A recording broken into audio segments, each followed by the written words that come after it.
Hello, and thank you for tuning into Divergent Dialogues.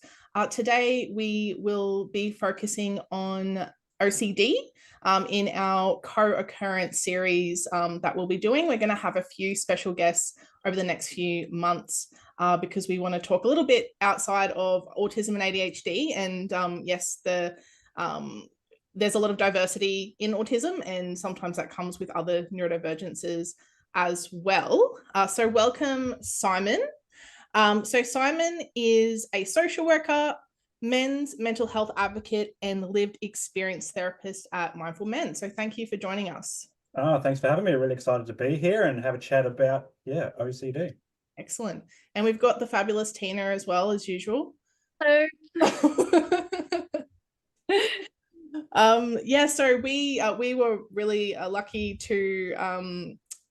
for Simon to reach out to us, and we recorded an episode with Simon on his podcast as well, the Mindful Men podcast. So that was a really fun. Unfortunately, had a few technical difficulties, but I hope in the end it'll all kind of work out because I felt like it was a really good conversation. Yeah, absolutely. It was great to have you guys on there and talk about autism and neurodiversity and ADHD because it's something that comes up quite a lot in my work as well as a therapist. So being mindful for me is also hearing female perspectives as well and non-binary perspectives. To be mindful and be a mindful man is to include all voices so that we can broaden our awareness. So it was great to have you guys on. It was a great chat. We could have talked about for things about social work for about 4 hours, but such is life, and we had to end the podcast. So it's great to be here and reconnecting today. Yeah, thank you. So as I mentioned before, OCD can be a common co-occurrence with autism. Also, unfortunately, sometimes autistic folks may be misdiagnosed with OCD or vice versa. So I think now there's a lot more research looking into these different co-occurrences. And I think in the past, like it wasn't until, was it 2013 in the DSM, people weren't actually able to be diagnosed with both autism and ADHD. So I think in the past, there was very much this siloed approach, like someone can just have one. But we can see with the research and obviously lived experiences that people can have all of these different neurodivergences, this, fun little bag of jelly beans of all these different things. So I actually found this excellent article. It's was only published this year, and it was absolutely perfect. It was so timely. So I'll just read a little bit of a blurb about what the article's all about. So Long et al., 2024, conducted qualitative research interviewing autistic adults experiencing OCD symptoms. The research indicated that autistic adults view their repetitive behaviours and interests as integral to their identity, unlike OCD symptoms which clash with their self-image. The study showed that these repetitive activities are usually enjoyable and form part of their identity, in contrast to OCD symptoms that lead to distress. Repetitive behaviours provide autistic adults with OCD a way to manage anxiety, giving them control and comfort. However, OCD can intensify the need for these behaviours, turning originally neutral or positive feelings into negative ones. This study sheds light on how autistic adults with OCD distinguish between behaviours that are part of their identity and OCD symptoms that cause them distress, as well as the role these behaviours play in managing anxiety. So I thought that was a super interesting article. And Simon, you had a few thoughts that you wanted to share about it. Yeah, it was good. And we touched on in my podcast, so the Mindful Men podcast, that I am one of the least academic social workers going around on the planet. Everything that I think about social work, it comes from the lived experiences. I want to preface this discussion with being that I don't have autism, I don't have ADHD, I'm an OCDer. So I do have OCD and have so for over 3 decades. It makes me sound really old. And then going through university a couple of years ago, I was trying to find a lot more information about OCD and journal articles about OCD. It was really hard. There wasn't much around, and stuff that was around wasn't very interesting. So, Kate, when you shared this with me through the emails during the week, I really enjoyed reading it and seeing the similarities. And I loved the notion of, or even the title, and it goes on to say that, and I'm going to read a part from one of the pages. It's from a participant in the study, and it says autism, you could say, is the arena and OCD is the lion. So you're in the arena and you're already scared because something could happen, and then OCD is the lion that's happening. And that just summed up, I think, for a large part as an OCD of my life, really, is like I'm in some sort of arena and OCD that is there, I guess, bring that fear out. I can feel it, I can see it, I can almost taste it, or I can taste it in some cases. And it just painted the experience of OCD really well. So I can only imagine, I'll throw it over to you two, like in terms of with autism and ADHD, like having these fears come out and play out, whether or not they're an OCD thing or something different, can be absolutely terrifying, and the article goes into talking about these repetitive behaviors and stereotype behaviors, interests, etc. And I loved how it talked about, I loved it. It was a really cool thing, but I'm also interested in it, and I'd like to hear your thoughts as these behaviors for an autistic person is part of the autistic identity and used for anxiety management, for example. Yeah. For an OCD, it's against our identity. It's something that we see as unwanted, and it actually creates more anxiety and distress, but we still have to do it, essentially, until we learn the strategies to not do it. I'd love to hear your perspective on that, because I thought that really nailed it on the head for me as an OCD. I'd love to hear your viewpoint from an autistic perspective. Yeah. I wanted to say one thing. I've noticed in a lot of autism research, especially the new stuff, they all have these really cool titles that really grabs people. So I just wanted to say that because, yeah, I see, like, I don't know, sometimes they can be a bit dry. But yeah, it's probably the autistic folks being like, no, I don't want this boring title. I want a cool title. So yeah, I just a bit of a side note. Maybe Autism's hired a marketing manager.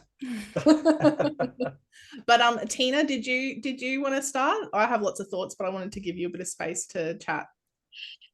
Yeah, I think that it is really interesting how those behaviours are sort of viewed so differently.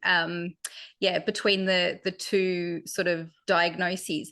Because like as an autistic person, I do kind of like my repetitive behaviours, and I think being an autistic ADHDer, it's the repetitiveness of my autism that helps reduce the chaos of my ADHD, and that kind of feels a little bit nice for me on the inside. It's kind of like, oh yes, thank you autistic me. ADHD me is just really out of control this week. So it is that sort of nice balance. But I also do recognize that when stress and life, I guess, becomes too big, too much, too overwhelming, then that need for repetitiveness and sameness, it does sort of help to soothe me. But if I can't access it,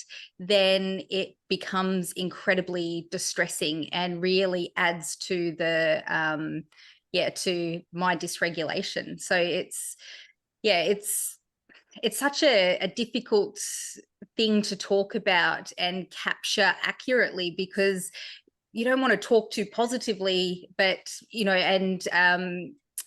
inadvertently dismiss the distress that can come with it, but also want to acknowledge that there are situations where it's kind of nice. Yeah, and I completely agree with what you're saying, Teena. And I think it's really important to have some awareness about both OCD and like repetitive behaviors for autistic folks, because like growing up, so I was late diagnosed autistic, but growing up, a lot of people would see my repetitive behaviors and they go, oh, you're OCD, that's so OCD. And a lot of mine is around cleanliness. So there's that kind of misconception that OCD, it's all about cleanliness, which isn't the case. And I'm sure that Simon will share more about that later. But like for me, it's I guess my understanding with, like, I'll say I don't have OCD, but my understanding of OCD is that it's a very, there's the feelings and the thoughts. There's a lot of thought process there. Whereas for the repetitive behaviors, for me, it's not a thought process. It's just this feeling. And when like when I'm humming along doing my thing, as Teena said, it really helps with the calm, the chaos of that ADHD. When I'm doing my thing, I just feel this calm inside. And then, but yeah, if I get really stressed, sometimes I do become quite stuck on this is how things need to get done. And when I can't do that, that's where the distress comes, because it's like, this is my coping strategy. I need to access it right now. Like, don't get in my way. Like, don't get in the way of my coping strategy. So yeah, but yeah, so I think it's just important to have that distinction, and to not make these sorts of comments about people, and get like, maybe ask questions and be curious about their experience if they're open to sharing about that, rather than kind of slapping labels and stigma and misconceptions on them. But yeah, so I guess, like, Simon, like, as a sole OCDer, I guess what's your experience with OCD, if you're happy to share that? Oh yeah, I've got 32 years of it. And I liked how in the article it talks about the evolution of OCD and OCD behaviours. It's not something that you have, or it could be, I'm not going to say it's not, it could be something that where you have one thought pattern or behaviour pattern, or both patterns, because it's usually two intertwined, and that's it, until you either no longer meet the diagnostic criteria or you've just got a good handle on things. But for me, it certainly evolved over time. And I will say I'm late diagnosed as well. Like, mine started around 8 years old, but it wasn't until 28 years old that I had the courage, I guess, to talk about it for the first time. In fact, I did a lot of behaviours, and well, the OCD was there for 20 years, and not one single person picked up on it, which is interesting, because in the article it talks about the overt nature of some of these behaviours that we do, whether you're an OCD or autistic, ADHD. A lot of it is overt, and that contributes to the masking stuff. It's like putting the mask on, so you're no longer being so overt, so then it becomes covert. For me, it was completely covert for that period of time. Even though I was doing overt things, nobody saw it. I was doing it in a way and at a point in time where people couldn't see it. So I'll give you a picture of some of the OCD things. And before I start, I guess it's to define what OCD is. And a lot of people don't really understand what it is. They think, you talked a bit about cleanliness before, but they think if you just like things clean, or you like things neat and tidy, that's an OCD thing. Sure, there's an element of that to OCD, but it's not necessarily the thing for all OCDers. And there's so many themes of OCD as well. So to paint the picture, it starts with an obsessive thought, an intrusive thought, one that can be completely distressing. And the only way to alleviate that thought is with a compulsive behavior or a compulsion. And it becomes a disorder because there's a time criteria for it. So you're doing it for over an hour a day, and it creates a substantial impact on your day as well. It's not something that you just do for 1 hour, but it feels good. For some people it might feel good, but for a lot of people it doesn't feel good. In fact, it's pretty distressing. And so that's the criteria. And by no means am I diagnosing anybody listening to this episode today. You really do got to speak to a clinical psychologist or a psychiatrist to get that diagnosis and go from there. And that's where I got my diagnosis, from a psychologist, way back 2012. And so it started for me in the schoolyard up until 8 years old. Happy-go-lucky kid, nobody batted an eyelid. Mum would often say, "Simon, nothing phases you. You're so happy. You're so smiling all the time. You're joking. I love that about you. Your other brothers are a bit too serious, but you're just the life of the party." But I remember being in a schoolyard, and a student come up to me who I don't really know. I knew of him, but he wasn't my friend or anything. And he said, "Simon, if you stop using your voice for more than a minute, you're going to lose your voice forever." And so that created an obsessive thought, an intrusive thought that petrified me. And I think the thought of losing my voice meant that I couldn't be that happy-go-lucky kid that Mum was so proud of. And I couldn't joke, I couldn't laugh, I couldn't be this larrikin little boy that I was. And it petrified me. And so what I did to soothe myself and to check myself, so OCD, the word checking is quite common, is I hum to myself. So I go like this, every minute or so. And when I do the hum, or when I did the hum, because I no longer do the hum anymore. Thank God. It's driving me crazy for about a year and a half, 2 years. It would have to be in the pitch perfect. It couldn't be like I had a croaky voice. It would have to be like pitch perfect. And if I didn't get it pitch perfect or just right, so you'll hear a lot in OCD land, is things are just right, I would keep doing it and doing it and doing it. Or I might have to, in one day, I might say, Simon, you can't just do it once, you got to do it 5 times or 10 times or 20 times. And I called these clean numbers. So 3, 5, 10, 15, 20, like these were the numbers that I went to in my brain for some reason. If I did it, those types of numbers, like I could never be 6 or 7 or 8. Like that was just illogical to me. But if it was like, 3, 5, 10, 15, etc., that was logical to me. That made sense. And so I would do this quietly, so quietly that nobody ever said, Simon, why do you make that noise? And I'd do it every minute or so. Interestingly enough, like I wouldn't obviously be doing it in my sleep. And I wish I had the awareness to know that I wasn't doing it in my sleep and that I'd still wake up 8 hours later and my voice still worked. Or I wish I knew that people go on these things called silent retreats and they don't talk for a week, 2 weeks, months, even years, in some cases. I didn't know that. I didn't have that awareness. I was a pretty naive kid, so I really believed what this student said to me. And so that was my entry into OCD. I did these other behaviors as well. Like I would write words on my arm or on a table or on my leg with my finger.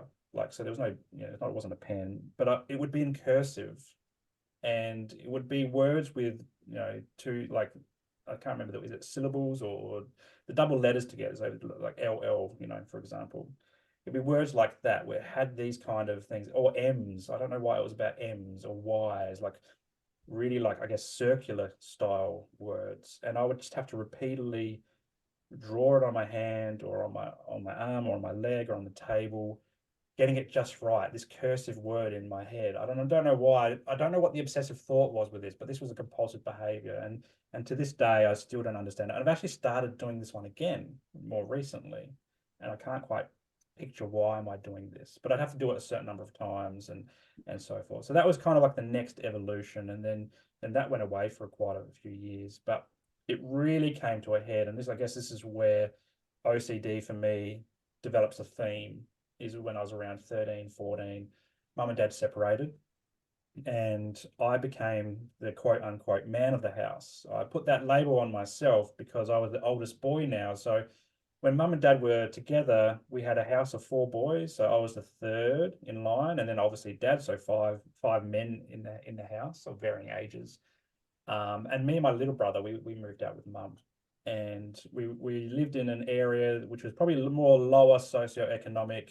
It certainly didn't feel safe to me. There was a lot of unemployment or low to middle incomes. My mum was a cleaner, for example. Dad worked at the council. You definitely didn't live next door to a lawyer or people with lots of money.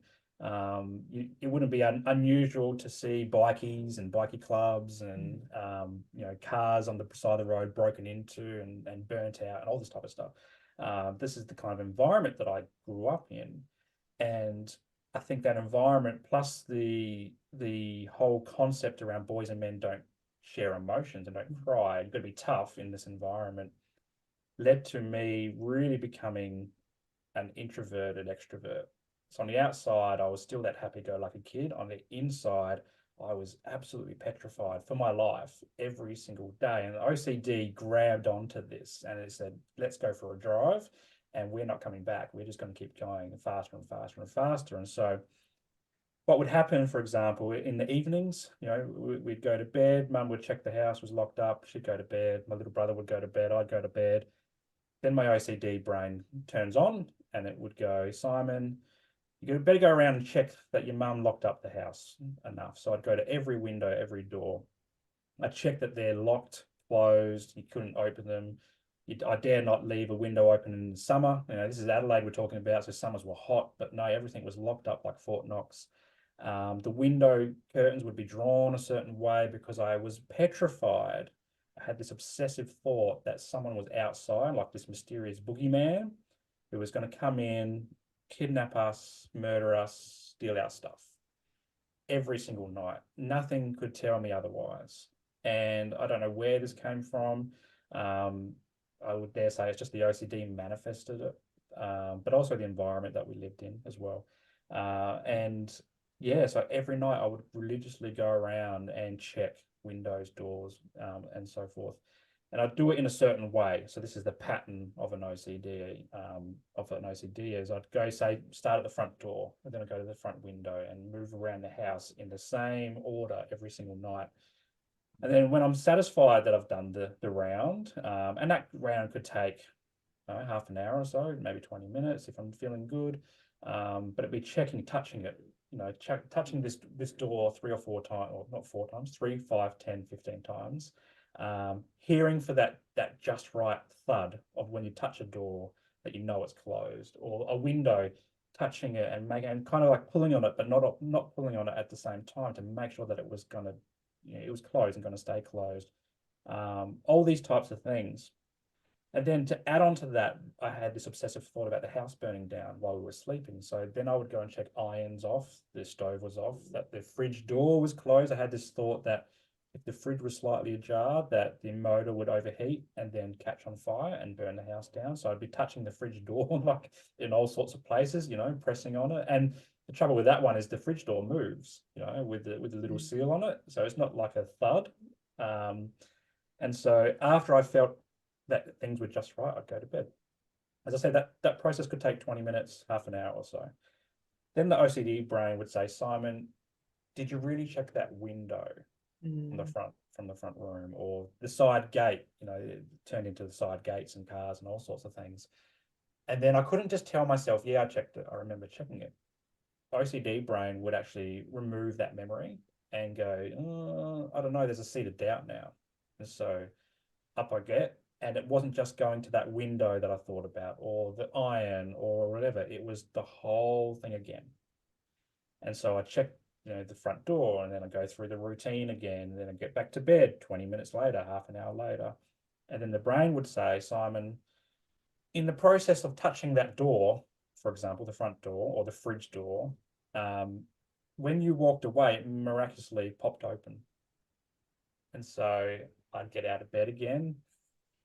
Off I go again in the same order. And this ultimately, the best nights, maybe, that hour, the worst nights, and there was a lot of worst nights, 2, 3, 4 hours. And this would all be when my mum was asleep and my little brother was asleep. I didn't go into their rooms because I was worried about waking them up. These days as a parent, I certainly do go into my kids' rooms and check their windows and stuff like that when they're sleeping, but I only do it once or twice these days. It's a lot more manageable.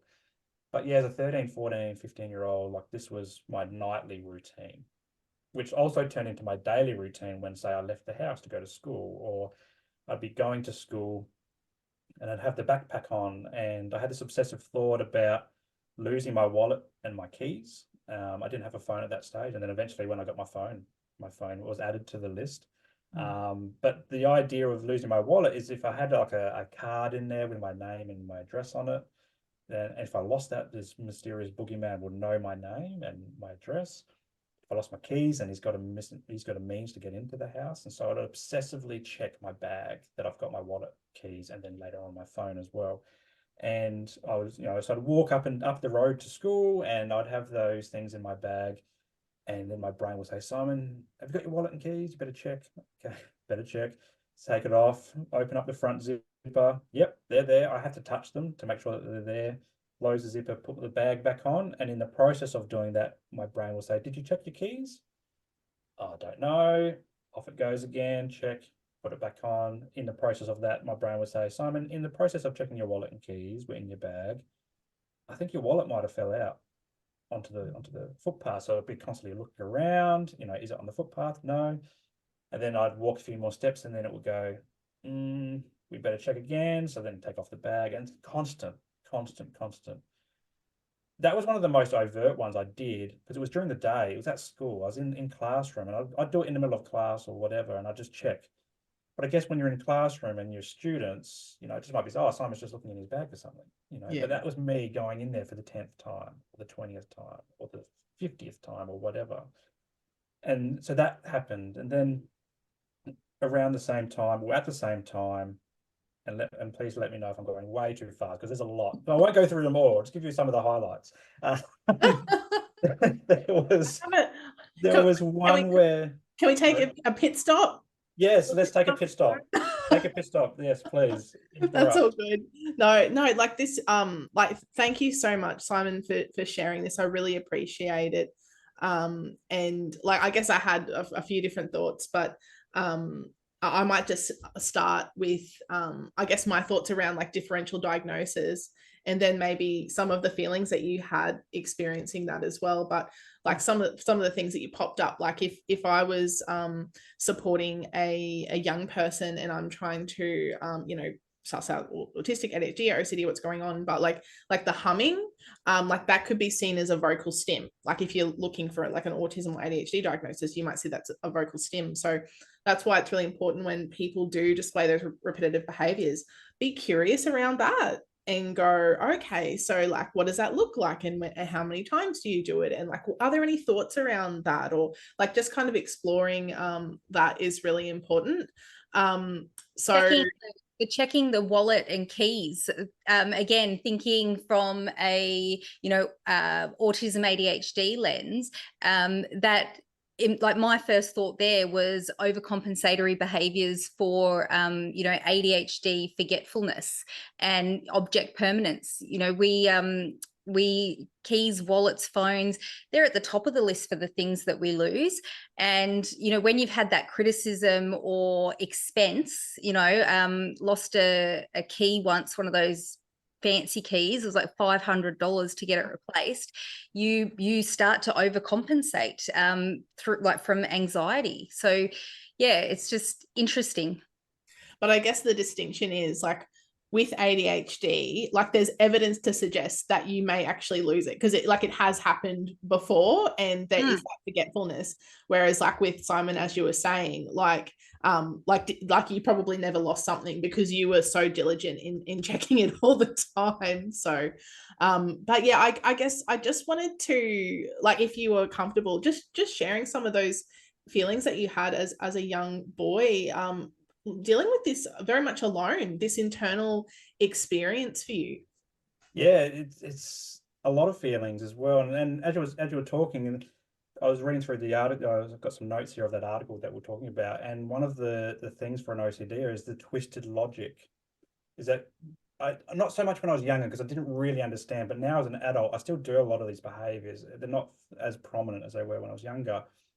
As an adult, I recognize that a lot of the thoughts and the behaviors are all irrational. They're completely like, why am I doing the humming thing if I started doing the humming thing, or this cursive thing on my arm?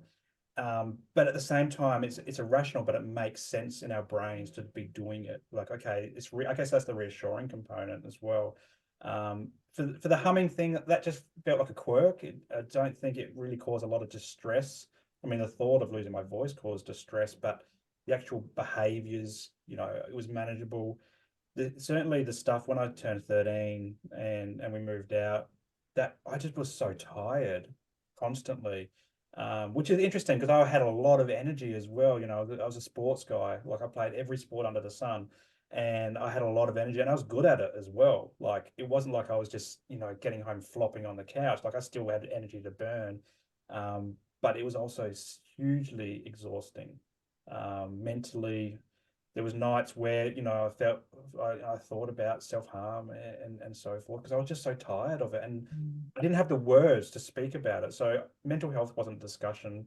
I grew up in the 80s, 90s, noughties in the northern suburbs of Adelaide. It was not something that was on anybody's vocabulary or language or in the dictionary. I don't think it probably wasn't even in the dictionary back then. And so I didn't have the words. I didn't have the role models who were talking about stuff around emotions, and particularly men's emotions. In fact, the role models I had were suck it up, be a man, harden up, drink some concrete, all these types of things, because that's what I needed to do on the footy field, for example. That's what I had to do at school to be safe and not be a target of bullies.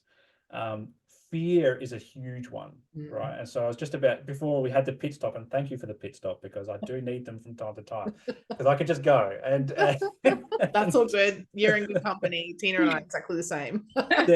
Fear like was with the locking of the house, right? Absolutely petrified to the point where I could feel like there's people outside the door or the window when they weren't there. I could imagine it. I could imagine their breathing and stuff, hyper focused, right? But fear as well, like it, and this has stuck with me for a long time, and it's only been more since I've become a dad that I've let this one go. Was my school was pretty rough, and there was gang fights, and every now and then we'd also appear on the news because of a stabbing or something outside the school or whatever. And it wouldn't be unusual for people to walk around with trolley bars and knives, and you could go down to the local supermarket, buy a machete, for example, in our local discount market. And fear of being hurt and so forth was huge for me. And so if I'd walk through the schoolyard, and we all know who the bully groups are with whatever school we went to, if I saw one of them look my way, or I felt like they were looking at my way, even if they were behind me, I couldn't see them, I would develop this huge, overwhelming sense of fear that I was the next target. And this would sit with me for a day, and until I saw them, and maybe again in the schoolyard, and they didn't beat me up, then I'm like, oh, relief! I can live again. I can breathe. This happened over weekends. It happened over school holidays, like 2-week school holidays. It happened the last day of school, term 4. And then I would sit there and obsess and compulse for 6 to 8 weeks over summer holidays until I went back to school. I didn't feel safe at school until I repeated year 12 because I failed year 12. And I went back and repeated year 12, and those people were no longer there. Yeah. This stuck with me on bus rides, on train rides, at university, in my professional career. These people weren't around anymore, but in my brain, I was obsessively worried that I was the next target of a beating, being killed, all sorts of things. And I would compulsively do these behaviors, the checking. I think the checking was a way of keeping me safe, me feeling like I was safe. And then we get into themes, I guess, with OCD, and mine is certainly around a theme of harm OCD. So harm OCD is an OCD where you perform these obsessives. The obsessions are around harm. The behaviors are around either preventing harm for somebody else or preventing harm for you. And I think that's what I was doing. I was preventing harm for me by doing all these behaviors. So it was exhausting. Fear was huge. Yeah. And then That when was, I finally got when I finally got diagnosed with OCD, and when I was 28, it was weird because I'd never heard of OCD. Like I'd heard of depression, I'd heard of anxiety. And then when the psychologist said, oh, Simon, yeah, you also meet criteria for OCD. I'm like, what is that?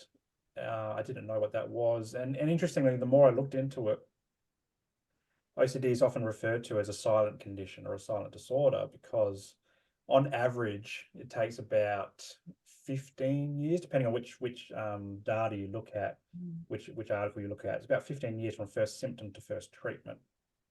Now, it was 20 years from first symptom to diagnosis for me, but then it was probably another 7 or 8 years after that before I actually found someone to start treating OCD. So even though I was diagnosed, not one therapist over the last 12 years until I sourced one myself, wanted to target OCD. They always focused on the depression and anxiety, which perpetuated again as like, I've got this other thing, but I'm focused on the depression, the anxiety, the drinking way too much to feel normal, and just exhaustion and fear. Like that's just what comes up all the time. Yeah. And that's the message that I got, just this pervasive fear and just this exhaustion, like doing all of I guess sometimes people don't think of the mental work that people with disabilities have to do, and it is so exhausting. It's ridiculously exhausting. Like you can be sitting there for 8 hours, like not moving, but you're just, it's really hard. And yeah, again, Simon, I really appreciate you sharing this, because I don't think a lot of people really talk about OCD. At least I've never really heard, especially like a man wanting to come out and talk about it, like in mental health as well. So yeah, we really appreciate you being so candid. I was just curious, so you said that like you have like harms OCD, like that's a particular type of OCD. Like are there other types of OCD? Yes, and I'm glad you brought it up. And before I get into that, Oh yeah. like that's why I drank. That's why I drank, was to Mhm. slow it all down, to feel normal, to have a break from my thoughts, basically, because OCD is largely a thought-based thing, Yeah. which I guess leads into, there's one type of OCD is pure O, so it's pure obsessions. So the obsessions are the obsessive thoughts, and I guess the compulsive behavior is just thinking about the thoughts. It's a rumination. And I've experienced this, and this ties in with my drinking as well, is when I first started drinking, it was a lot of fun. Like it was very social. It was going to parties, and American Pie came out around the same time. So I love that movie, and I love the college parties, and it just felt like fun. And I'm like, I always wanted to emulate this college party type thing. I don't know why. It was just drawn to it. And so for the first decade, it was probably a lot of fun. But over the years, I started to realize, okay, I think I'm actually doing this to cope with life and to slow down and to stop. And then when I entered my professional career, we'd go to these things called Friday night drinks, and it would be my time and everyone's time to come out of these stressful workplaces, go to a pub and drink. And I had a lot of fun with that. And in fact, I was the guy who would drink too much. Not to the point where I was so sloppy that they're like, oh my God, Simon's going to lose his job, but more like I'd start dancing or singing. If there was karaoke, I'd be that guy, like the life of the party The guy. larrikin. The larrikin, yeah, this happy-go-lucky kid, like that mum used to say. And we'd have a great night of it, and I'd go home all, laughing, and then, and all this type of stuff. And then this is where pure O would come in the day after. Some people call this anxiety, but I think for me, it's certainly pure O. I'd get this thought in my head that said, Simon, did you say or do something the night before that offended someone or is going to get you in trouble or whatever? Excuse me. And I would start replaying the night over and over in my head. Mm. And I would do this obsessively to the point where I would forget what actually happened and what my OCD was telling me was happening. So the night would become distorted. My memory would become distorted. I wouldn't know what was true or false until I got back to work, say the Monday, Tuesday, Wednesday, and I saw the person who had become the subject of the obsessive thoughts. And they would talk to me. I'm like, it's kind of like that bully thing. It's like the relief. Oh, I didn't say anything, because if I said something that offended them, they wouldn't be talking to me. Or if I said something that was going to cause harm to somebody else, I'd be in the manager's office and getting a blasting, which I absolutely feared. And this never happened. And so this was a cycle that I'd go through. I'd use alcohol to slow it all down, to relax, to have fun. And then this would happen, pure O would jump in. So that's one of the themes as well. So harm, OCD, pure O. There's ones around spirituality. So people obsessively praying for whatever reasons. An example could be they obsessively pray because they're worried they won't go to heaven. Yeah. And so it becomes obsessive. There's other ones around, cleanliness. And we talked about, you talked about cleanliness at the start. Contamination OCD, for example. So that's I guess the most well-known one is this idea of people washing their hands all the time. It's not because they like clean hands, well, there's part of that too, but it's also this obsessive thought, say, and this is an example, there's different types of this, where maybe they've touched something and there's germs on their hands, and those germs might make them really sick. Or if they touch somebody else, they might make the other person really sick. And COVID was, I guess, amplifying that over the last few years, is this notion about, I guess a lot of health anxiety and what happens if you get COVID and all that type of stuff. So that's contamination OCD. That can lead into people just having really clean houses, but then that also comes into symmetry as well, and having things in just the right places as well. And I do understand, with autism, there's a lot of symmetry stuff as well in some of the clients that I work with too. I'm not sure. I don't really understand the symmetry one because I don't get that theme. I can well, from an autism perspective, I can comment on the symmetry from an OCD. Yeah. But, let's go there. Let's have a pit stop. Let's go there. I could just see one of Teena's children trying to be another guest speaker on their podcast. Good to see you now. Hello. That's all right. Sometimes my cats pop in, so yeah. But I don't know, the way I would explain, Well, I guess there was a few things that popped up, like if we're looking at kind of differential diagnosis. So, like for someone who is like high masking, autistic or ADHDer, like that rumination after social engagements and social experiences, and it's like, yeah, oh, like, oh, should I have said that? Should I have done that? It's more analyzing what you did and didn't do and all this kind of thing, like outside of any like alcohol or anything. It's just like this over analyzing that piece. But it sounds like with the OCD it goes on this other journey where, as you said, like it gets distorted and like all this other kind of stuff happens. And then in regards to the organization, it's just like, for me, if I walk into a room and it's all organized and in the right place, I'm regulated. If I walk into a room and there's stuff everywhere, I'm dysregulated. It's just this.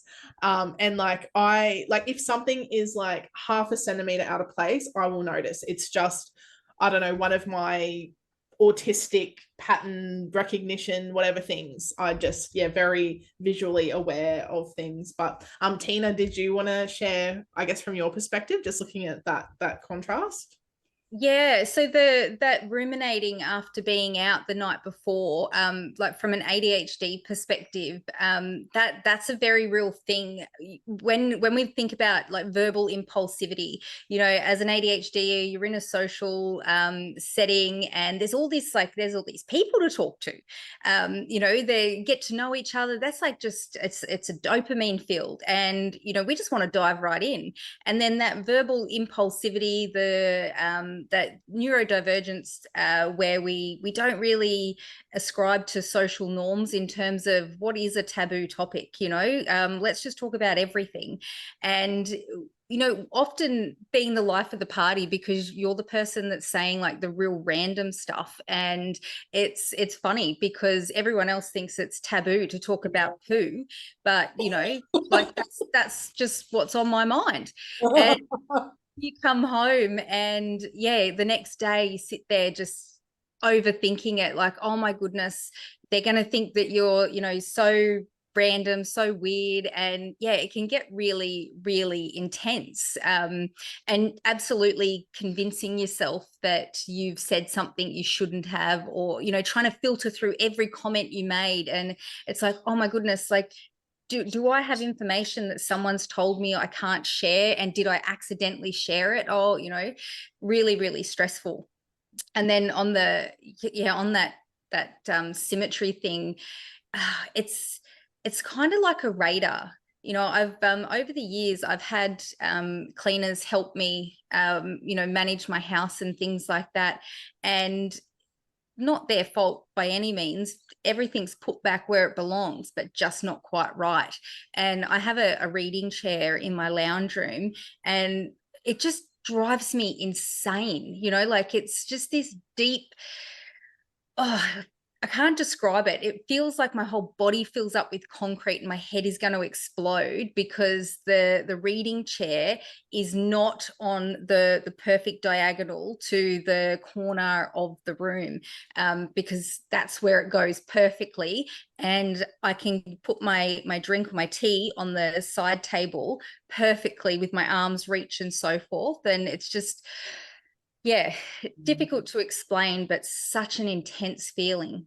I think for a lot of autistic people, efficiency and practicality are really important. And I would say that part of like that might kind of play into that as well. Because it's like, oh, it's exactly here. I can put my tea and my coffee and all my stuff there. So, but yes, I think it's just interesting to look at how, like from the outside, it might look similar, but that internal experience is different. And I think that's the sort of things that those are the sort of things that are going to start to come through the research, because there's been a lot more qualitative studies around like it's like, okay, maybe we should go ask OCDers what their experience is like, or maybe we should go and ask autistic people what their experience is, because you can't solely make a diagnosis just based on observation, because you're missing so much information and so much data.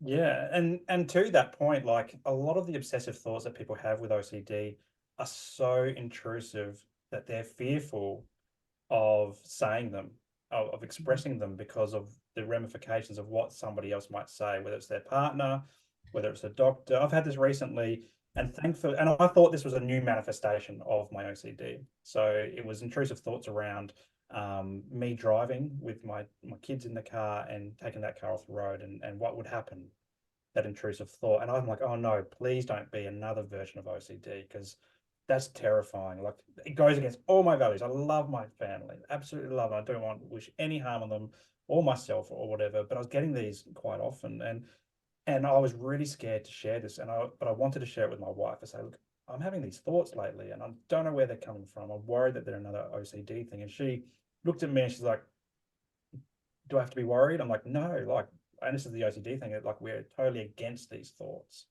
All right. And she said, look, go see a doctor, talk to someone who's qualified. And I'm grateful that she responded, because I was worried that she was going to grab the kids and run, right? You know, get out of the house. And then I went and spoke to my doctor, and he said, Simon, this is not your OCD. This is called an intrusive thought. And then, so even as a therapist, like, I had gone to that extreme. I'm like, oh no, like, this is the worst thing that's going to happen. He said, no, this is just a thought that comes into most of our heads. In fact, all of us get intrusive thoughts. It's just how we deal with them. And OCD will hold on to the intrusive thought. Just let it go. And then once I understood that, they disappeared. I don't get them anymore. And it was just a moment in time a couple of years ago where this was happening. And I was worried that this was a new OCD thing, but it wasn't. It's an intrusive thought. And that's again where we get a bit of confusion on all this type of stuff, is we get these intrusive thoughts and we think they're more than what they are. It's just how we play it out and so forth. So it's interesting. And like, you know, there's other themes as well, which I won't go into. But the symmetry and having things just right is an interesting one, because it also plays into misconceptions around what OCD is. And, you know, I had a 15-year public service career. And for anyone who's worked in a public service, there's a lot of PowerPoint presentations in that career. Yeah. Teena and I both worked for public service. So, yeah, we get it. The most common thing I would hear at almost every meeting where there was a PowerPoint someone would say, my OCD is killing me because someone forgot this full stop or period, depending on where in the world you're listening to this, off this sentence.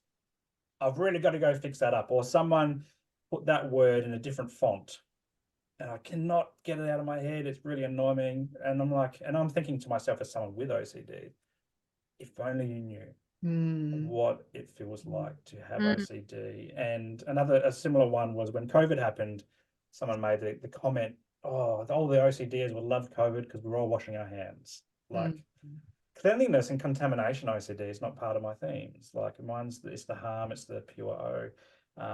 You come to my house and it is a bombs hitter. I've got a 7-year-old and a 4-year-old, and it looks like a bombs hitter. And that's actually comforting for me. And it was interesting. I was on a podcast that was about neurodiversity and the host was autistic. And he was saying, Simon, you must love routine and having everything in place. I said, no, it's actually good for my OCD to not have routine, because OCD is so routine driven. In fact, the way that we manage OCD is to avoid or replace the routine with something that's more healthier, because that helps us manage it. And so for me, a messy house is awesome. Like, I actually know where things are. And so there's differences. There's always nuances. And I think about the PowerPoint presentation all the time. And as I'm learning more about neurodiversity as well, and autism and ADHD, I've got a lot of clients with both. And I would often think to myself, what if someone said in those meetings, oh, you know, my autism was killing me because of this full stop wasn't there. You know, we wouldn't say that. Or, like, I'm a little bit autistic today, or I'm a little bit ADHD today. Like, we don't generally say those things. Some people do. Some people do, probably. But I do feel like the throwaway OCD comments, I think it is a lot more prevalent, like even in movies and TV shows. Like like, I'm just thinking back on my life, and it is something that, like, fairly commonly said, like, in the discourse, I guess. Yeah. And I've seen businesses with OCD in the names, like OCD cleaners. Oh, and I'm like, wow. Oh, that sucks. Yeah. You know? And that might come from a place where their niche is people with OCD and helping them clean. I don't know. I've never used their services, but I've seen them, like, OCD builders, and I'm seeing this more. I think, and that's just coming from my awareness of it, from me getting the label. I know a lot of people don't like labels, but for me, labels are are empowering, because I can then learn about what's going on, and just from my own observations, I'm like, oh, I can see these, I can connect these dots a lot more, and that's happening more and more as I get older and work in the therapy space too. Yeah, excellent. I'm just looking at the time, so I thought we might Pit stop. pit stop.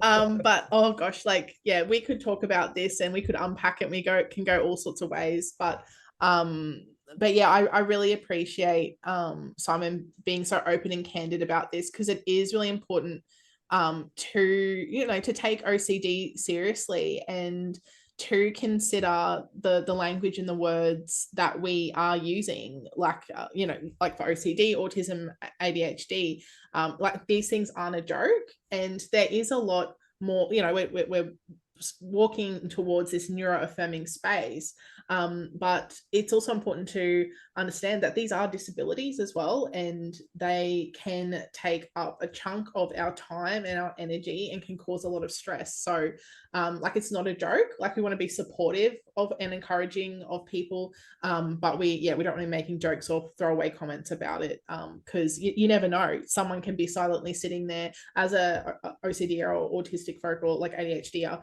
and yeah, it's kind of feeling a bit awkward to say something, but feeling really hurt inside. So yeah, it's really important to consider that.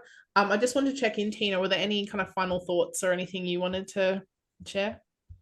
I have a million thoughts, especially on We do. the discourse stuff, because yeah, that is actually something that I get a little bit soapboxy about, the dismissiveness of everyone's a little bit ADHD, or everyone's on the spectrum, or especially the oh my God, I'm so OCD, as like it's a badge of honor sort of thing that really ignores the distress and the disability that is a part of that. But yeah, I could talk for hours about that, but I will not right now.